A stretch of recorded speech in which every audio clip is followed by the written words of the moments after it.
भगवत गीता जी अध्याय नंबर 15 के श्लोक 16 और 17 में दो पुरुष बताए, एक सरपुरुष एक अक्षर पुरुष। सरपुरुष तो ये ब्रह्म है, गीता ज्ञान दाता है, और अक्षर पुरुष ये 7 संग ब्रह्मांड का स्वामी है, ये संसार रूपी वृक्ष का तना समझो, और ये सरपुरुष ये डार समझो।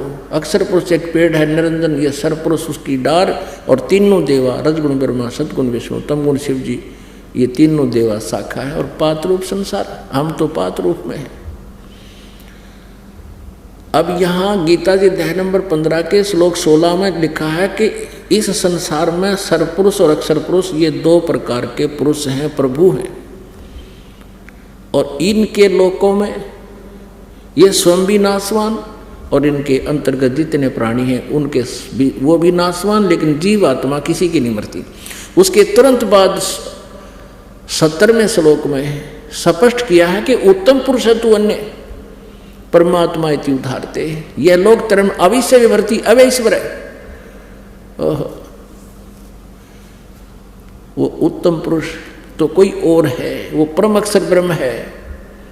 वो इन ऊपर वाले 16वें श्लोक में वर्णित 15वें अध्याय के 16वें श्लोक में जो 2 पुरुष सरपुरुष और अक्षर पुरुष है उनसे न्यारा है, और वो ही तीनों लोकों में प्रवेश करके सबका धारण पोषण करता है। वो मूल रूपी परमात्मा है, जड़ है, जिससे सारे पेड़ को आहार प्राप्त होता है, और वो वास्तव में अविनाशी परमात्मा। अब गीता जी अध्याय नंबर 15 के श्लोक नंबर 18 में गीता ज्ञानदाता कहता है कि मुझे, क्योंकि मेरे अंतर्गत 21 ब्रह्मांड है, इसके अंतर्गत ब्रह्म के काल के सरपुरुष के, ये कहता है कि मुझे तो लोक वेद के आधार से पुरुषोत्तम कहते मान रखा हूँ, क्योंकि मेरे अंतर्गत जितने प्राणी हैं उनसे मैं उत्तम हूँ, उनसे तगड़ा हूँ, उनका कंट्रोलर हूँ।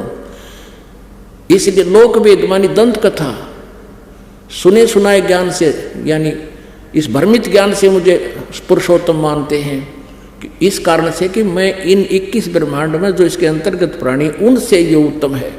लेकिन 15वें अध्याय के 17वें श्लोक में स्पष्ट कर दिया कि उत्तम पुरुष है तो परमात्मा इति उद्धारते।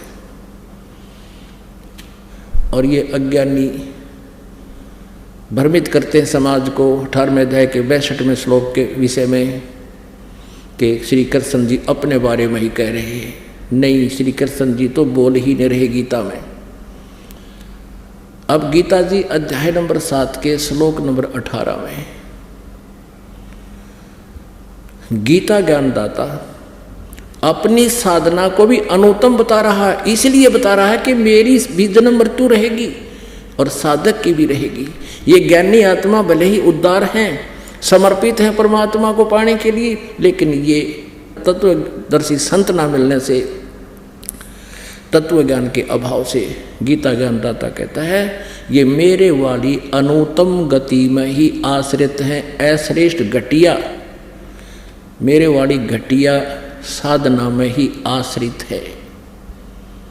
इसलिए गीता जी अध्याय नंबर 7 के श्लोक नंबर 18 में गीता ज्ञानदाता अपनी साधना को भी अनुत्तम बताता है। इसलिए वो गीता जी अध्याय नंबर 18 के श्लोक नंबर 62 में कहता है कि तू सर्वभाव से उस परमेश्वर की शरण में जा, जिसकी कृपा से तू परम शांति को और सनातन परम धाम को प्राप्त होगा। गीता जी अध्याय नंबर 8 के श्लोक नंबर 7 में गीता ज्ञानदाता कहता है कि मेरी भक्ति करनी है तो युद्ध भी करना पड़ेगा, मेरी साधना कर और युद्ध भी कर। यहां शांति नाम की वस्तु नहीं है। इसलिए कहा 8वें अध्याय के 8, 9, 10 श्लोक में कि उस परम अक्षर ब्रह्म की साधना करनी है तो उसको प्राप्त होगा। उसको तत्वदर्शी संत उसकी साधना बताएंगे,